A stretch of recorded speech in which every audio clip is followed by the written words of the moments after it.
jawab. Insyaallah kita lanjutkan lagi pekan depan insyaallah taala. Ustaz, bagaimana hukumnya wudu dalam keadaan bagian tubuh basah? Contoh ketika habis mandi, apakah harus mengeringkan dahulu? Jawabannya tidak ya, tidak masalah.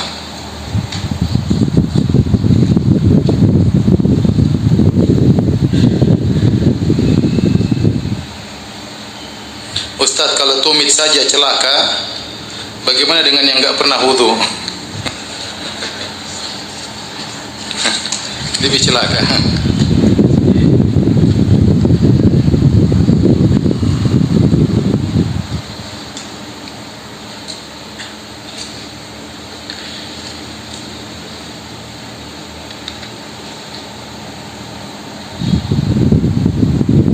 Bagaimana cara berwudu ketika memakai sepatu? Apakah boleh demikian Ustaz? Karena anak pernah lihat orang berwudu tapi tidak lepas sepatu. Apakah hanya untuk safar saja?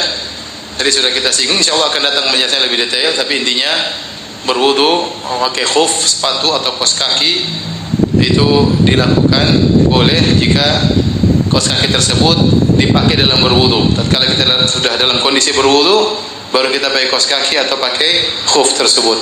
Kalau kita batal setelah itu, kita berwudu seperti biasa, bagian atasnya, pas bagian kaki tidak perlu kita buka kaos kaki atau sepatu, cukup kita usapkan. Jadi kedua tangan kita taruh di atas kaki, kemudian kita usapkan di atasnya. Jadi begini, ya, ya, sudah cukup, ya. Dan itu tidak hanya berlaku tatkala sedang safar, ya. Kalau tidak safar sehari semalam boleh kita tidak buka sepatu tersebut. Kalau sudah 24 jam batal lagi, maka harus berwudu, harus buka sepatu, harus buka kaos kaki. Kalau safar boleh 3 hari 3 malam. Setiap kita batal kita tidak perlu buka kaos kaki atau sepatu, cukup kita usap aja. Kecuali kalau junub harus mandi. Ya.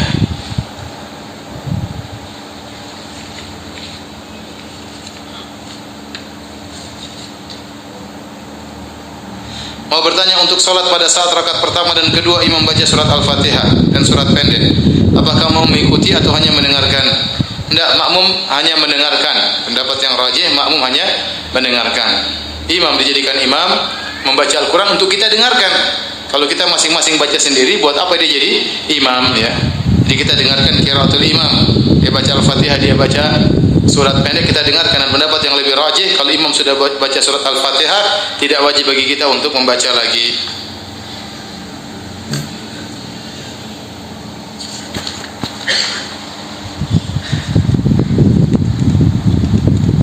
Saya bertanya tentang kutek atau cutek halal. Bagaimana hukumnya Ustaz? Pakai kutek atau cutek, kalau itu ternyata berupa semacam cat yang menutup kuku, maka itu harus dibersihkan tatkala berwudu. Beda dengan pacar, kalau pacar hanya warna tidak jadi masalah. Tapi kalau kutek yang ada seperti semennya atau ada bahan di situ, maka itu harus dihilangkan tatkala berwudu karena dia menghalangi sampainya air kepada anggota tubuh yang wajib untuk kita wudui, ya. Sama kalau seorang pakai wanita, ya kalau pakai apa namanya, hanya sekedar warna-warna enggak masalah wajahnya. Tapi kalau pakai semennya harus dilepas.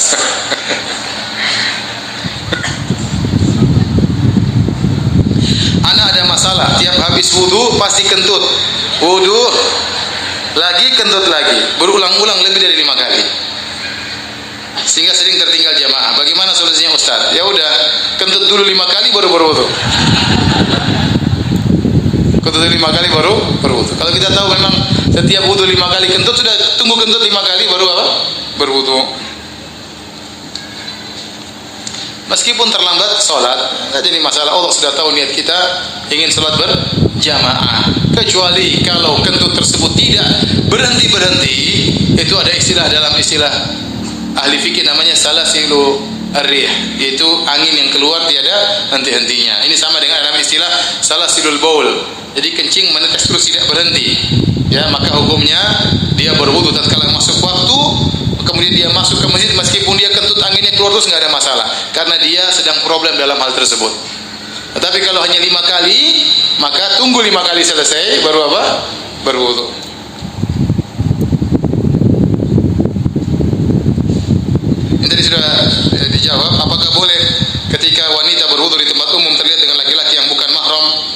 kita tidak membasahi kepala kita, boleh. Tadi cukup kita mengusap apa? Kerudung saja, apa bukan kerudung, apa? Jilbab, ya, jilbab. Jadi dalilnya ada dalam Sahih Muslim, Nabi SAW berwudu kemudian wa yamsah 'alal imamah wa 'alal khimar. Rasulullah SAW mengusap 'alal khufain wa 'alal khimar. Rasulullah SAW mengusap kedua khuf dan di atas khimar. Khimar di situ ditafsirkan oleh para ulama maksudnya sorban. Tetapi lafal khimar secara bahasa Arab artinya semua yang menutup kepala. Oleh karenanya pendapat yang lebih kuat, karena Nabi pernah berwudu mengusap sorbannya, maka wanita lebih utama untuk mengusap khimarnya. Lebih utama untuk mengusap apa? Khimarnya. Kenapa? Karena memakai jilbab lebih repot daripada pakai apa? Sorban.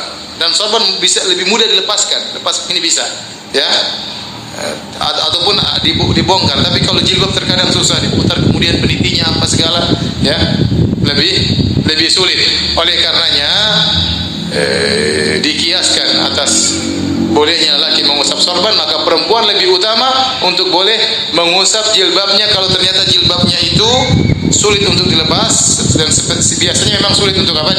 Dilepas. Terlebih lagi kalau dikhawatirkan ada lelaki yang melihat auratnya, maka tidak mengapa tatkala dia berwudu, setelah dia mengusap wajahnya, tangannya, kemudian tangannya cukup di atas jilbabnya begini, sudah cukup.